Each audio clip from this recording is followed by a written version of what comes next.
With the patient in the standard lithotomy position, the vaginal cuff is grasped bilaterally and injected with a diluted putrescent solution of lidocaine and epinephrine. Next, the full thickness of the anterior vaginal wall is dissected vertically. Continuing in the midline, dissection is carried out to expose the cystocele. Using sharp and blunt dissection, the cystocele is removed from the vaginal wall, exposing a nice plane of tissue. I like to take my dissection to the inferior portion of the pubic bone, pubic ramus, and to the ischial spine to expose the arcus tendineus fascia pelvis. Following completion on the right side, the same technique is employed on the left. Again, I'm taking this down bluntly with my finger to feel the ischial spine and the arcus tendineus on her left side and up to the connective tissue of the pubic bone. With the bladder mobilized, plication of any separated pubocervical fascia is performed. This offers slightly more protection between the symphysis graft and the bladder. A few simple interrupted sutures in this area are used to reduce the cystocele and replicate the fascia. Without going too far laterally and closing off the space, a good reduction of the cystocele is achieved. Next, connective tissues are located for placement of the anchoring sutures for the symphysis matrix. Absorbable sutures are placed with a needle driver on both sides. 4 sutures will be used to secure the symphysis in place. Placement is similar to the areas sutured for a paravaginal repair. During preparation of the site and prior to use, the symphysis matrix must be rehydrated. What I like to do is cut this in a triangular pyramid shape. These 2 areas corresponding to the top 2 sutures, these going to the arcus. There's really very little I'll cut off here. There's various ways to fashion this.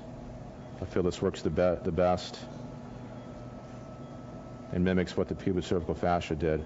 The beauty of this way also is you can leave this portion a little bit longer than you may need and then trim it at the appropriate time. It's good. Starting on the patient's upper left side, the free needles of the sutures are used to ligate the corresponding corners of the symphysis matrix. As the sutures are tied, the mesh is straightened to conform to the patient's anatomy. It's helpful to put a throw in one side, go the other to secure that down, and then come back and tie the remaining throws. With all 4 corners secure, the site is inspected to confirm reduction of the cystocele. An excellent reduction of the cystocele. No tension on the repair. It's pushed well back. At this point, if this patient had urinary incontinence, you can easily do a midurethral sling through this incision, or some will close this incision and make a separate incision for the midurethral sling. At this point, a minimal amount of excess vagina is trimmed, and any small bleeders are cauterized. 2O Vicryl is used to close the site. In this case, a running stitch will be used. However interrupted, may also be used according to surgeon preference.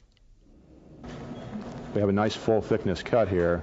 It's easy just to dissect and take epithelium only, but you need some of this under tissue.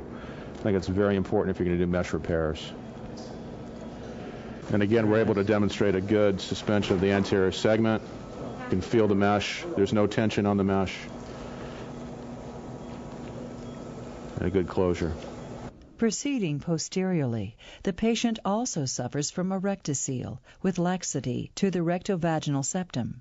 The posterior vaginal mucosa is injecting through the midline with 1% lidocaine and epinephrine to help create the plane and maintain hemostasis.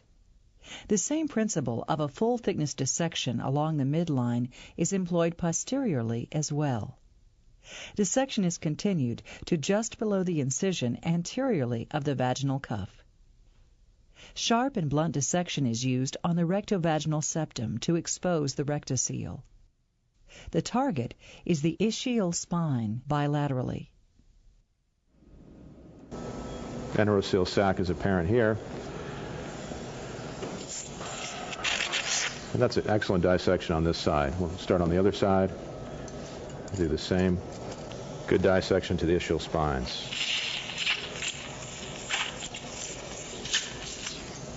We can see our rectovaginal septum, well dissected enteroceal. Traditional enteroceal repair at this point would involve reduction, ligation of the sac, and closure over the top. We're going to do something a little bit different using mesh. We're going to go ahead and use the IVS tunneler.